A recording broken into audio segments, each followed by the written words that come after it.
Good evening, everyone. My name is Omolara Akinmusira, and here we are at the fifth edition of Redefining Motherhood. It's a very wonderful time, and we've had series of lectures on the in-house, and this is one program we're bringing live to you. You understand? So here I am with Dr. Lillian Ajakaye, and she's going to introduce herself once I'm done doing the general introduction, and Mrs. Yakubu.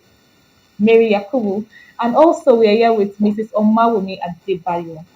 Yes, and you'll be asking, why are we doing the live program for the medical section? Of course, over the years, we've been having our medical sections to be live, but and that's why you're seeing us here again. I believe that in the previous years, we've been learning a lot.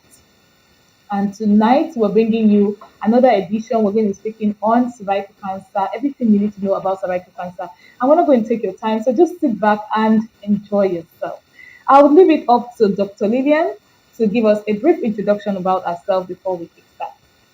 Okay. Good evening, everyone. Good evening. It's lovely to be here Yeah. today. I'm Dr. Lilian Ajakaiye. I'm a consultant obstetrician gynecologist. Wow. What does that mean?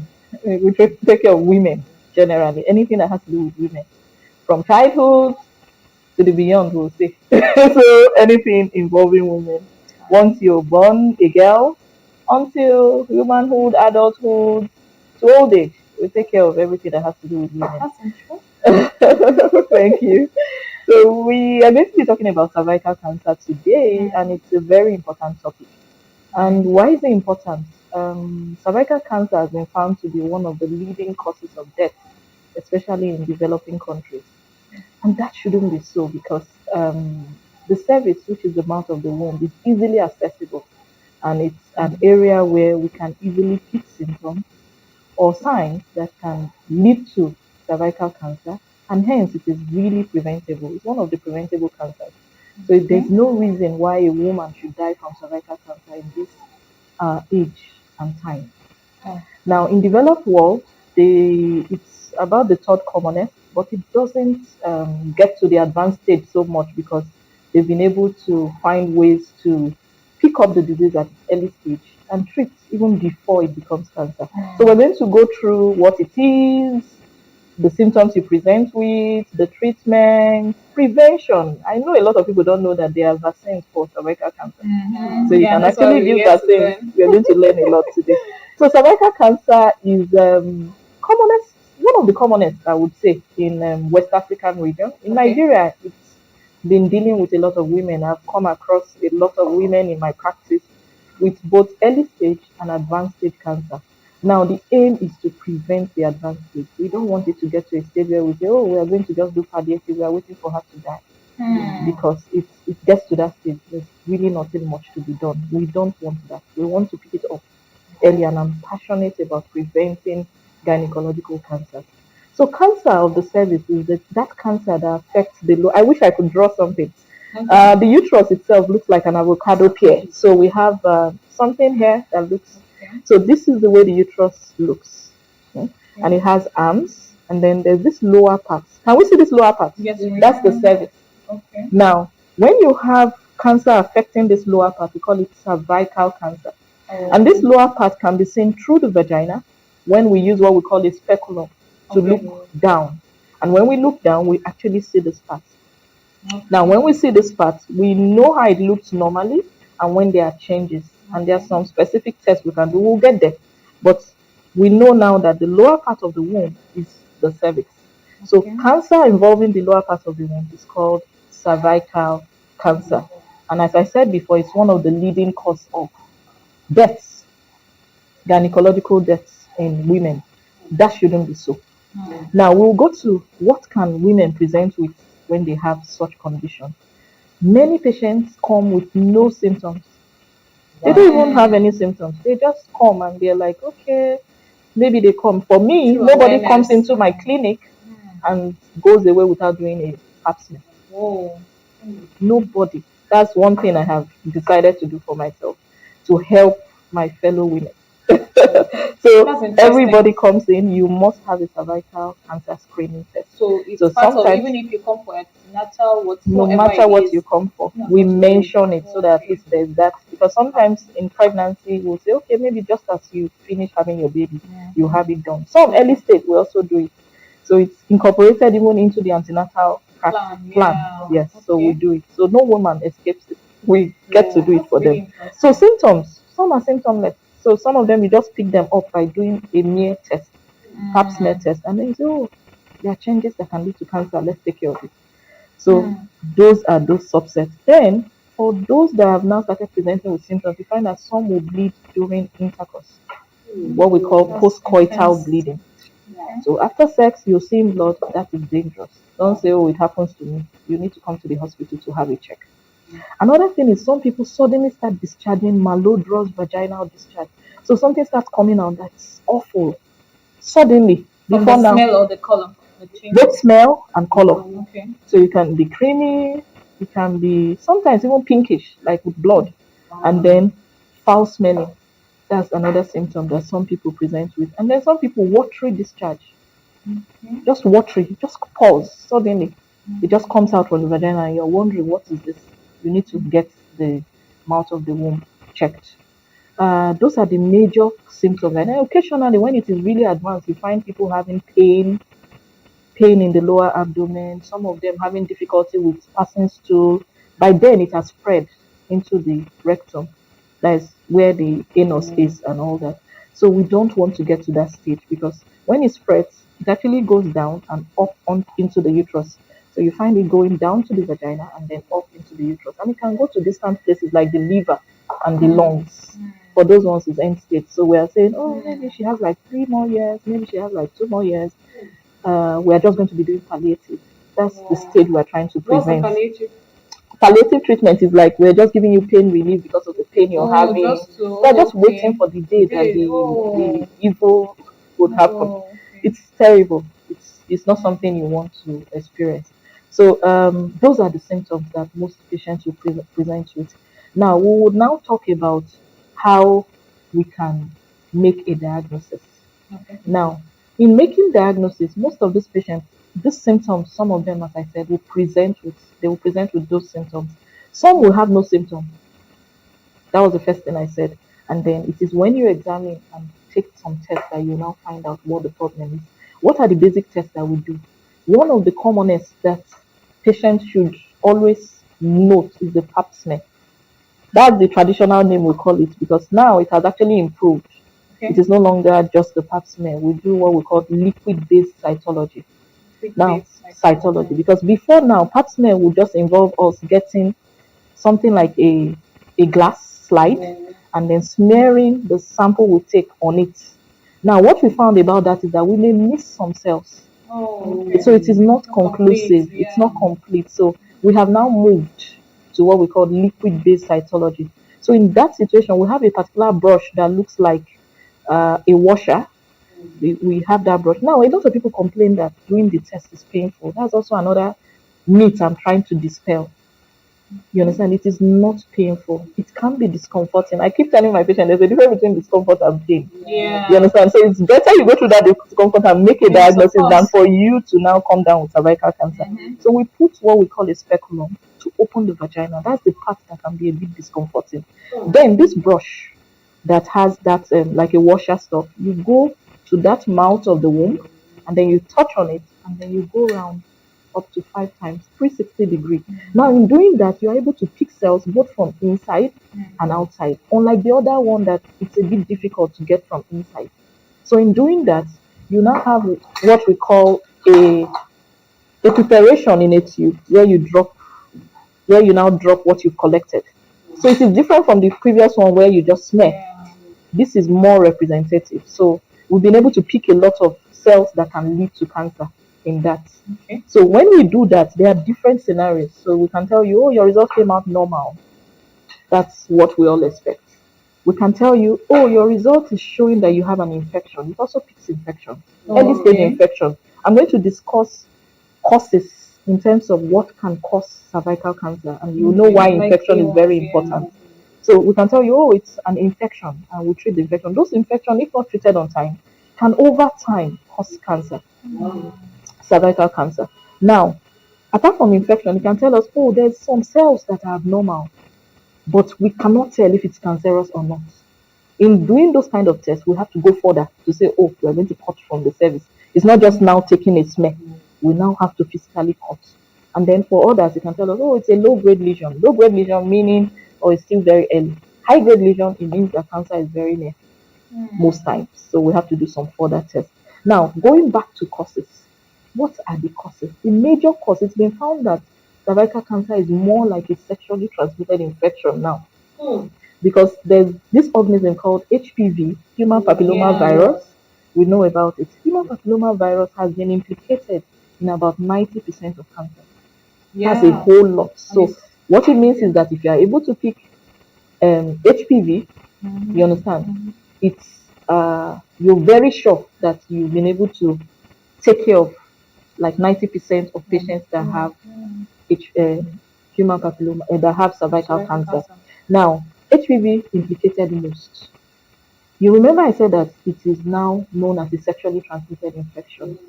Other known risk factors are when you have a woman who is, did I say promiscuous? Having a lot of partners. Now, the reason why that is important is because it's been found that that virus likes to hang around the male genital organ. So you find them, they pick from one woman, they are giving it to another woman, to another woman, to another woman. So it's more like the male are the distributor. So you will get to, we'll talk about prevention, where we talk about vaccines that even the males can take to help prevent this HPV.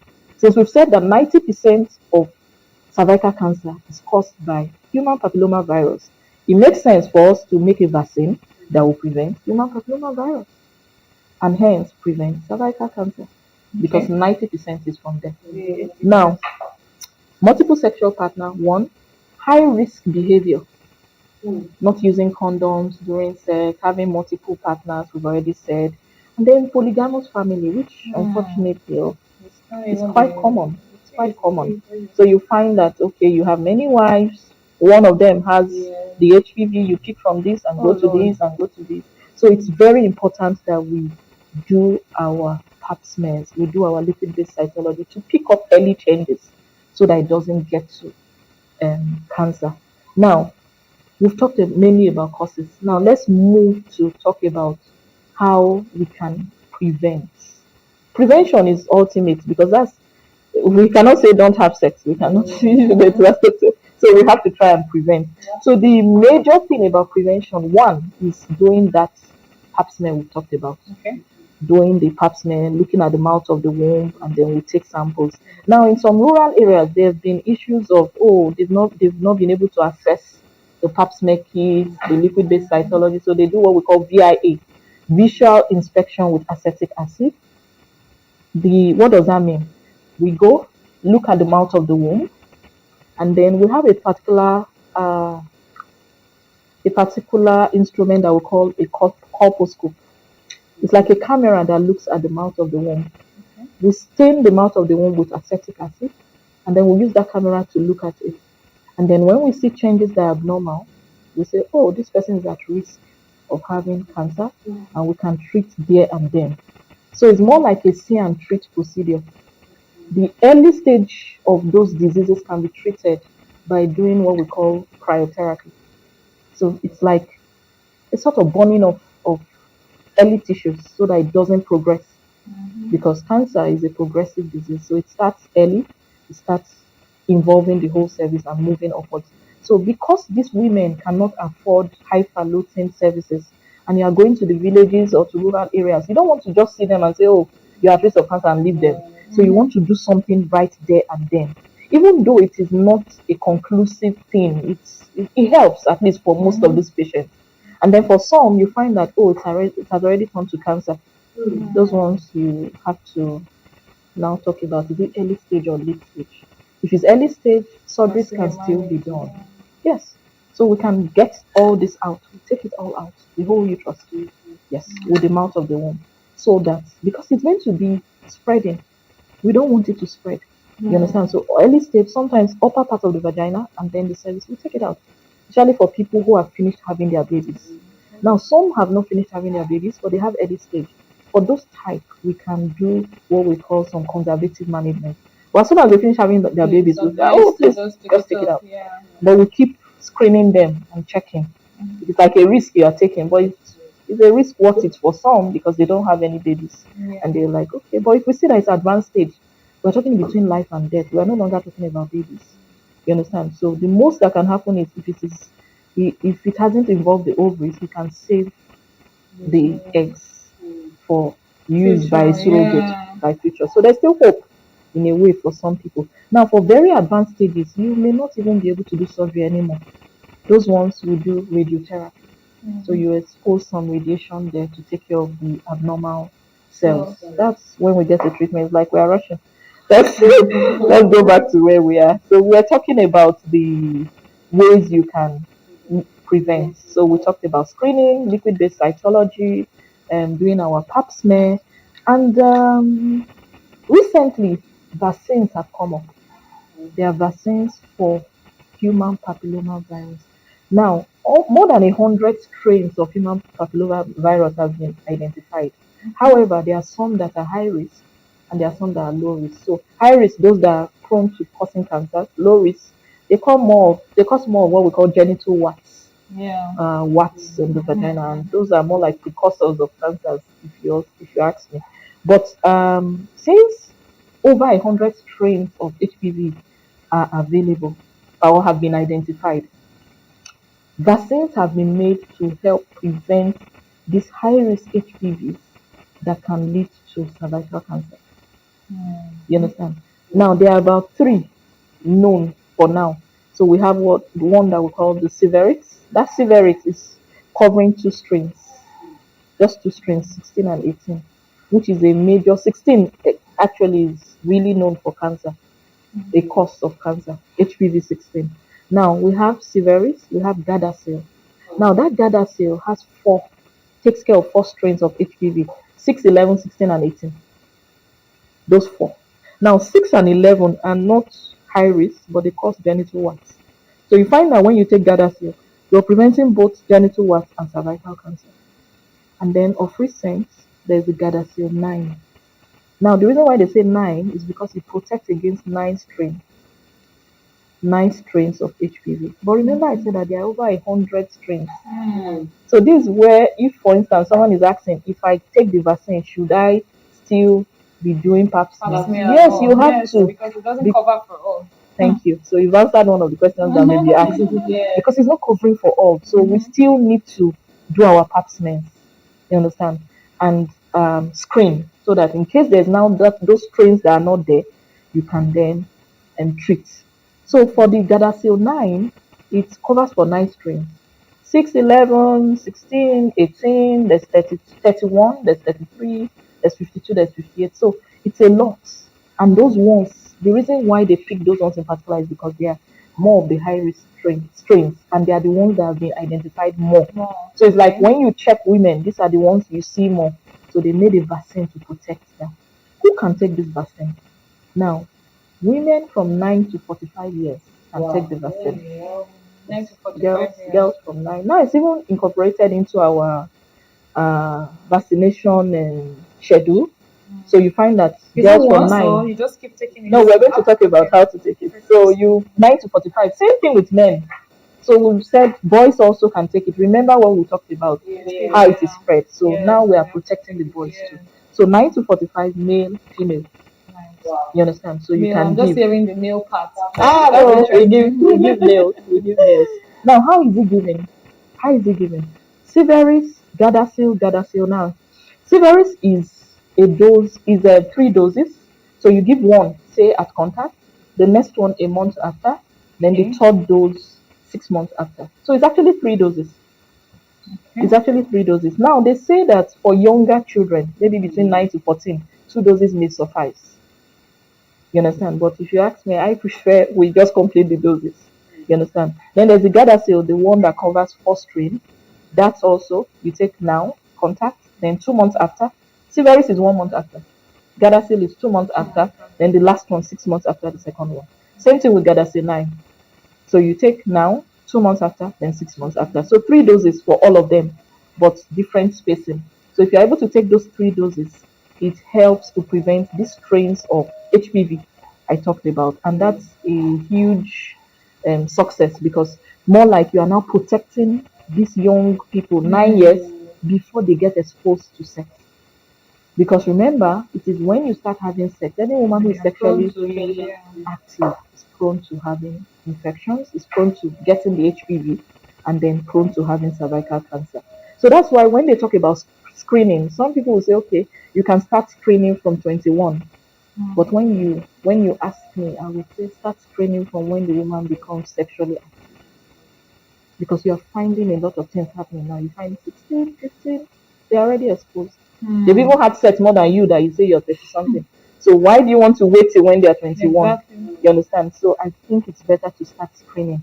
The only thing is that for them, their body takes care of the HPV virus. So once your immunity is high, your body clears it. So that's Okay. why everybody would have been down with cancers. So you find that your body would clear it. So the young people are more likely to have their body clear it on time. So that's why they say, oh, don't do HPV test for them, but you can actually do a pap smear. You understand? Because HPV testing is also another kind of test. Same thing, you take it from there, and then you check what kind of HPV strain does this person have. Is it any of the ones that we mentioned? That's where you can now pick those ones that are not part of the 9, and you say, oh, this person needs to be treated. You understand? So that's prevention. So using we've talked about the pap smear, we've talked about the vaccine. The vaccine is so important, very important. Now we'll now go to, I think we can go to treatment. Yes. Yes, in there. Okay, treatment. Now we aim to pick them in early stages. Now there are some precursors of cancers which most times the pap smear will pick. So it's not cancer, but it's telling you, oh, these are changes that can lead to cancer. And then you treat on time. Now, the treatment modalities differ. So you find that for those early stage, once we make diagnosis and say, oh, it's early stage changes, precursors of cancer, there's cryotherapy that we can do, which I talked about, burning off those tissues, those areas where the changes are. There's what we call trachelectomy. What that means is that this lower part of the cervix is actually cut off. So you cut it off, because that's where the sex life or something. no, it won't. What it affects is pregnancy, future pregnancy. So those kind of people are prone to cervical incompetence. So their babies can fall off before time. So you find them losing pregnancy. So they have to thank you. So they have to have a circlet. So you put a circlet there to tie the mouth of the womb. That's better than having to have cervical cancer. Yeah. So that's early stage treatment. So you can do that. Now, by the time it becomes advanced and you've gotten to the stage where we are now talking cancer, I said before, surgery. What is the surgery called? It's called hysterectomy. So we call it total abdominal hysterectomy. So we open up, we go and take out the uterus, the whole uterus, the whole uterus. We take out the mouth of the womb. Everything goes, because that's where the cancerous cells are. And then sometimes it has spread to the upper part of the vagina. That part will also go. And that stage, we're now talking about radical hysterectomy.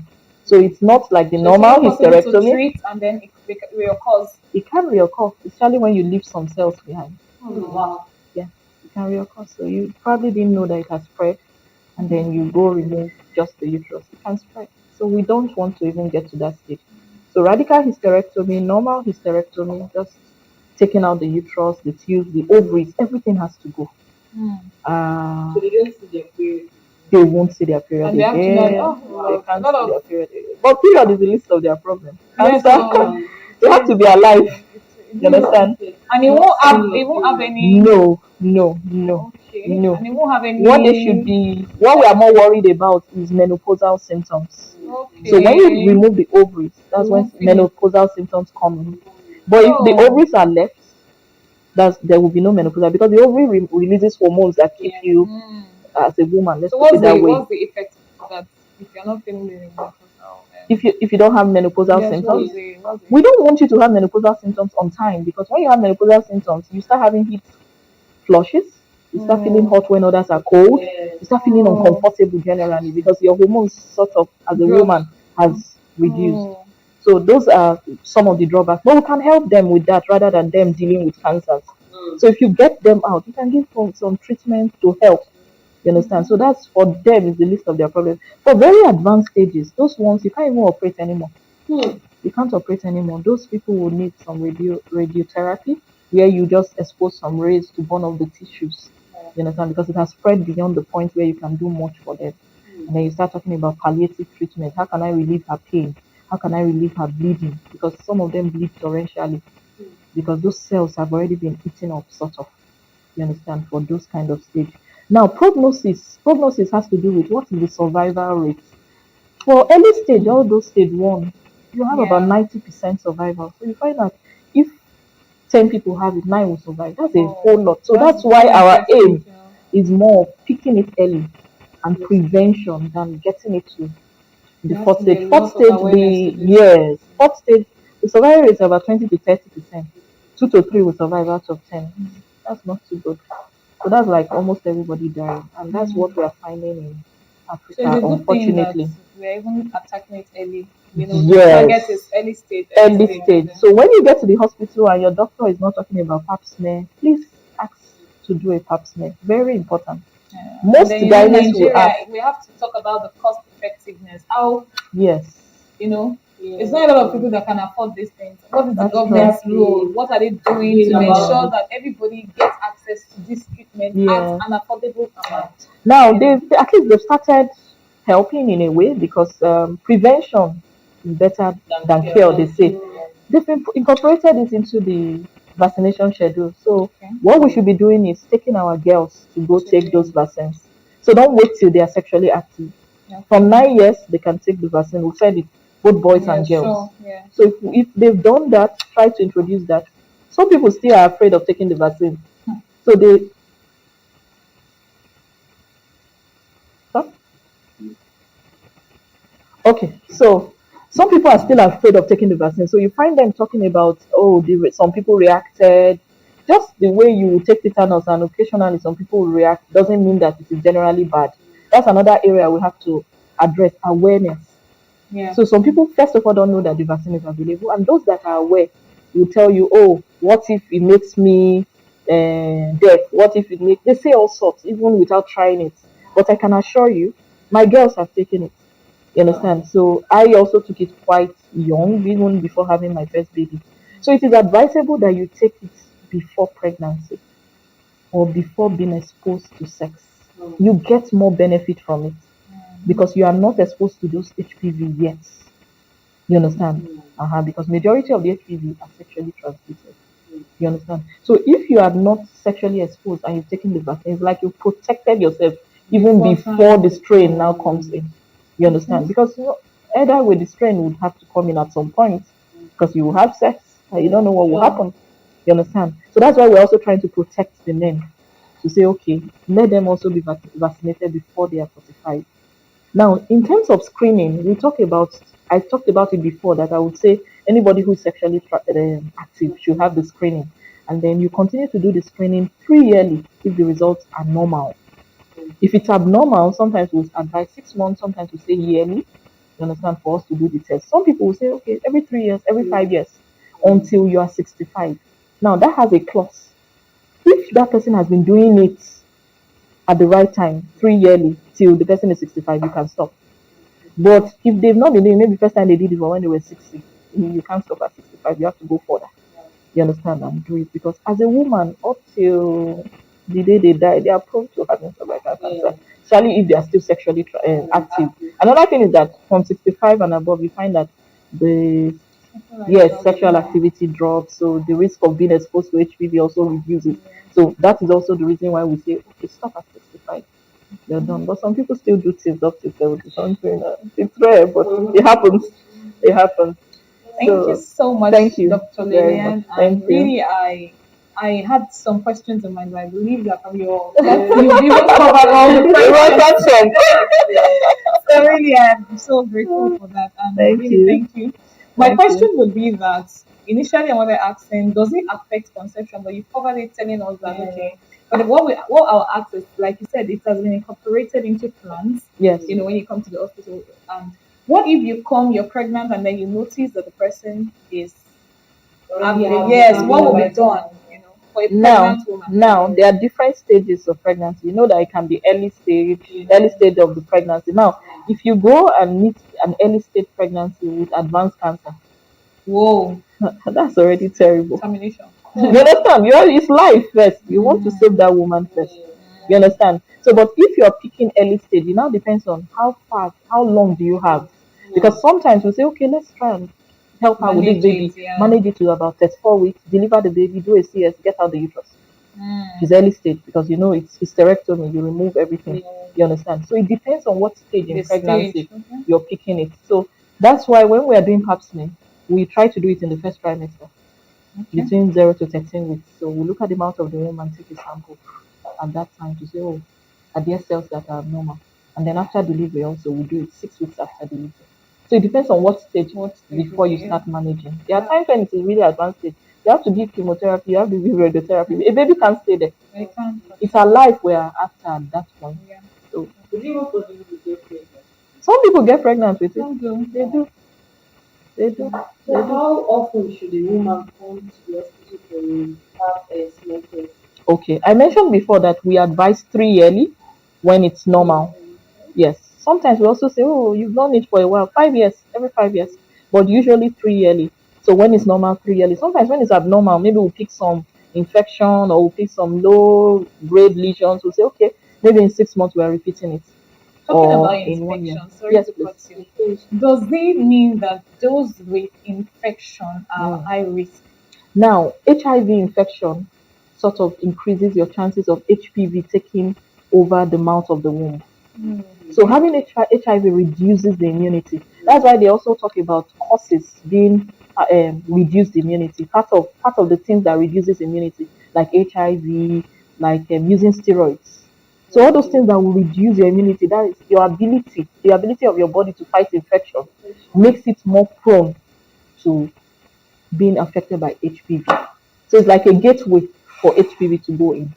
And once HPV goes in, it starts destroying the cervical cells and can lead to cancer. Thank you very much. I really Sorry, ma'am. Okay, okay. please. Okay, what about STD? You're still STDs. HIV is one infectious.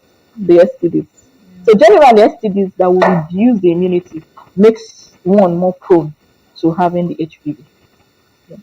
For all these normal infections, like you say, The candida, generally any infections, but those ones are not. No, those ones are not. They are not the major.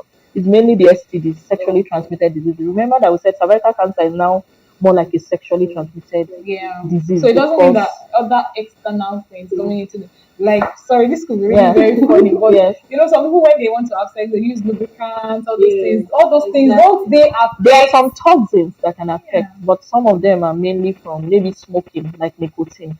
It has been Okay. implicated.